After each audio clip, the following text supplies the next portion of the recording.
Olá pessoal, tudo bem?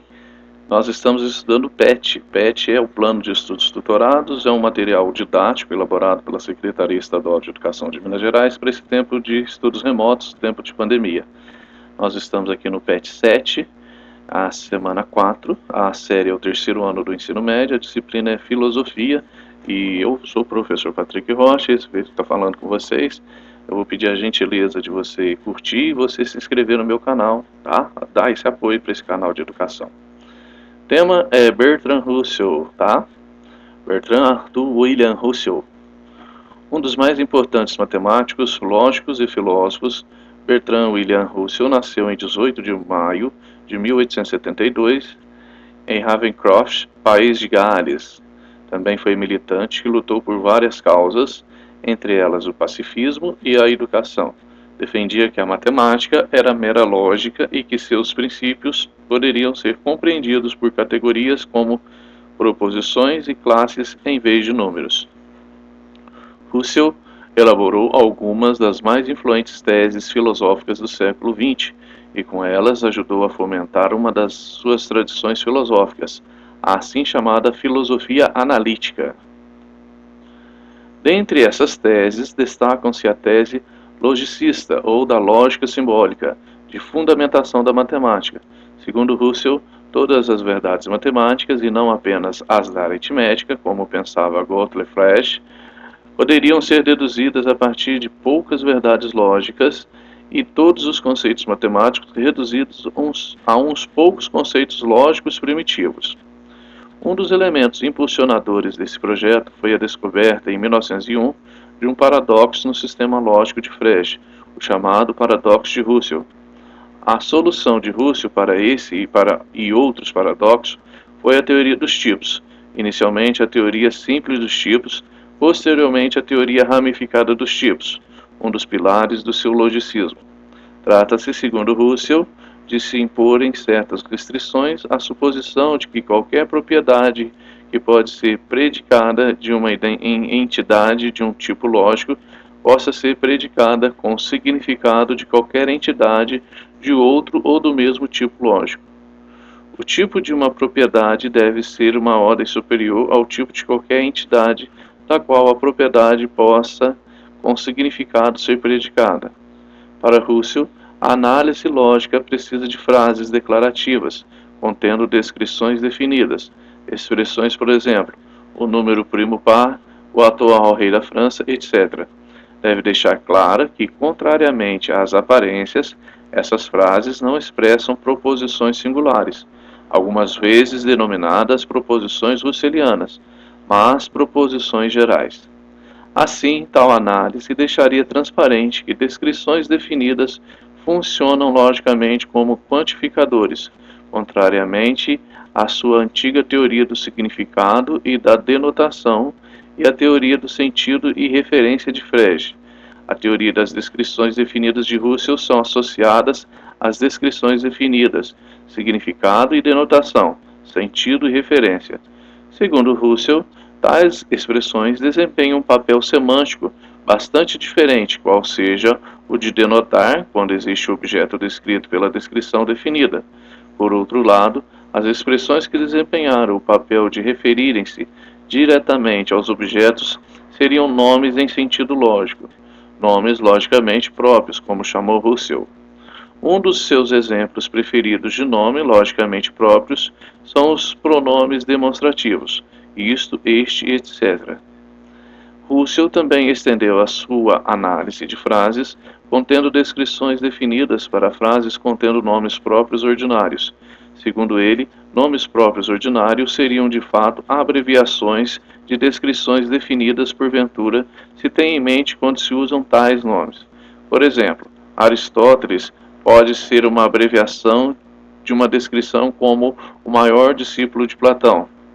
Tal concepção a respeito de nomes próprios ordinários, uma forma de descritivismo. A ética ecocêntrica coloca a natureza como tema central do planeta e o homem como parte dela. Esta concepção se contrapõe à ética antropocêntrica, adotada pela cultura tradicional europeia, que considera o homem como centro e senhor do universo, e a natureza como subordinada a seus interesses. A visão ecocêntrica parte de dois princípios. Em primeiro lugar, considera que todos os seres que compõem a natureza, da mesma forma que um homem, têm direito à vida, segundo que é impossível preservar um homem se a natureza for destruída.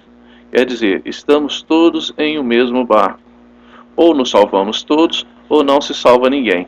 Além disso, a ética ecocêntrica responsabiliza o homem pela salvação de todos, pois ele é o único que tem consciência do que está acontecendo e é o que mais destrói. Ok? Então vamos para as atividades. Observe a imagem a seguir. Uma imagem triste, né? Tirada do G1 da Globo. Uma onça que está agonizando, né, por causa das feridas do corpo, do fogo. Essa imagem é uma das fotos que viralizaram pelo mundo apresentando a tragédia do incêndio no Pantanal em setembro de 2020. O Pantanal também tem recorde de queimadas.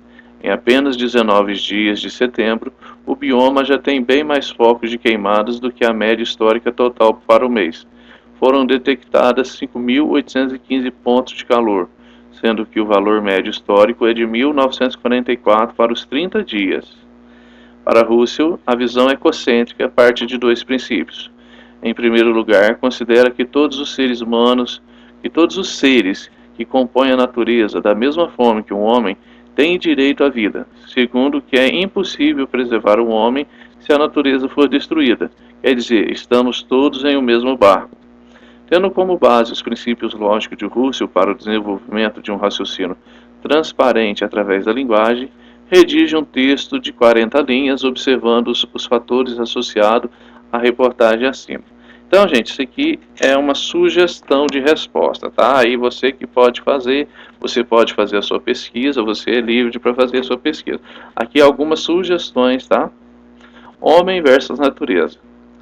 Ao longo da história, a relação entre o homem e seu meio foi item de fundamental importância na chamada luta pela sobrevivência. Atualmente, com o desenvolvimento das ciências e o processo de racionalização dos meios produtivos, as sociedades se preocupam em extrair da natureza as suas demandas de consumo. A biologia, a química, a genética e a agronomia são alguns dos campos onde os usos da natureza são exaustivamente desenvolvidos. No entanto, podemos demonstrar aos alunos que dessa forma esse processo de compreensão da dominação da natureza envolve formas de explicação que extrapolam o campo da ciência. Ainda hoje não é possível controlar a natureza de maneira absoluta. Para obter boas colheitas, criar animais ou outros recursos naturais, o homem precisa contar com a regularidade de determinados ciclos naturais que nem sempre acontecem de forma previsível. Os impactos da destruição do meio ambiente na vida humana. Outra sugestão também. Impactos ambientais são as consequências das atividades humanas na natureza. A mineração e a agricultura, por exemplo, são atividades econômicas que alteram o ambiente. Os impactos ambientais afetam o planeta de várias formas e podem fazer estragos irreparáveis. Esses impactos podem ser locais, como a poluição urbana do ar e a poluição do ar em ambientes fechados. Os impactos também podem ser regionais, como a chuva ácida. Já os impactos globais são o efeito estufa, o desmatamento, a degradação costeira e marinha. Outro tema, as políticas públicas e a preservação da vida. A preservação ou conservação se torna a principal forma de garantir um equilíbrio do ambiente, dos aspectos sociais e econômicos. Em outras palavras, as políticas públicas existem para assegurar determinados direitos e surgem com o propósito de defender o meio ambiente, além de atender às demandas sociais. Outro tema, o indivíduo como semente de preservação da natureza. Se você perguntar para qualquer pessoa o que ela acredita que seja fundamental para um futuro melhor para todos, com certeza ela responderá de boca cheia: educação. Se procurarmos no dicionário a palavra educação, vem com o seguinte significado: conhecimento e prática dos usos considerados corretos, socialmente, igual a civilidade, cortesia, polidez.